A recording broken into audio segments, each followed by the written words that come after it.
সবচেয়ে বড় ফ্যাসিস্ট কারা জানেন?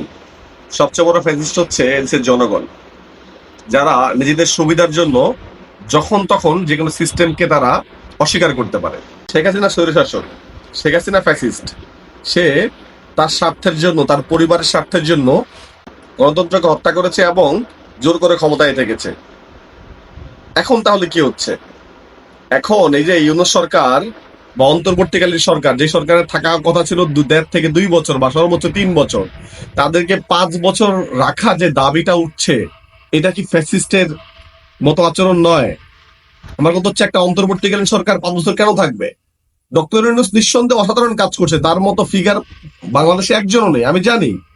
কিন্তু সেটা তার মানে এই তো না যে ডক্টর ইউনূসের এই ভালো মানুষের আড়ালে আমরা আসলে পুরো একটা সিস্টেমকে অস্বীকার করব, পুরো একটা সিস্টেমকে 5 বছর পিছিয়ে দিব। কেন রে ভাই?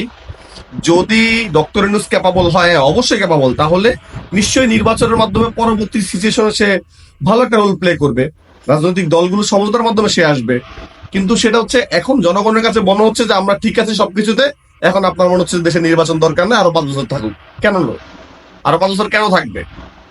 অবশ্যই যদি ওকে, তাহলে কাজ করেন, জাতীয় সরকার করেন না, একটা একটা জাতীয় সরকার করেন।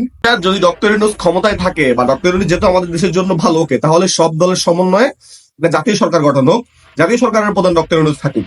কিন্তু এইভাবে অন্তর্বর্তীকালীন সরকারকে 5 বছর টেনে নিয়ে যাওয়া, এটা গণতন্ত্রের জন্য ক্ষতিকর।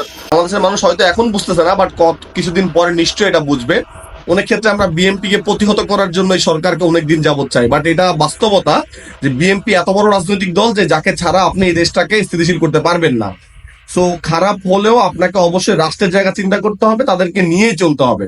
তো যদি ডক্টর ইউনূসকে আমরা ক্ষমতায় চাই, তাহলে অবশ্যই এই সরকারকে ভেঙে একটা জাতীয় সরকার গঠন করতে হবে, যার মাধ্যমে এই দেশে সুন্দরভাবে চলবে। যদি সেটা না হয়, তাহলে অবশ্যই দ্রুততম সময়ের মধ্যে নির্বাচন দেওয়া উচিত। হ্যাঁ, নির্বাচনে যদি কোনো দল এসে আবার ফ্যাসিস্ট হওয়া শুরু করে, নিশ্চয়ই জনগণ এখন আন্দোলন করতে শিখে গেছে, অধিকার আদায়ের আন্দোলনে তারা হচ্ছে এখন সক্রিয়।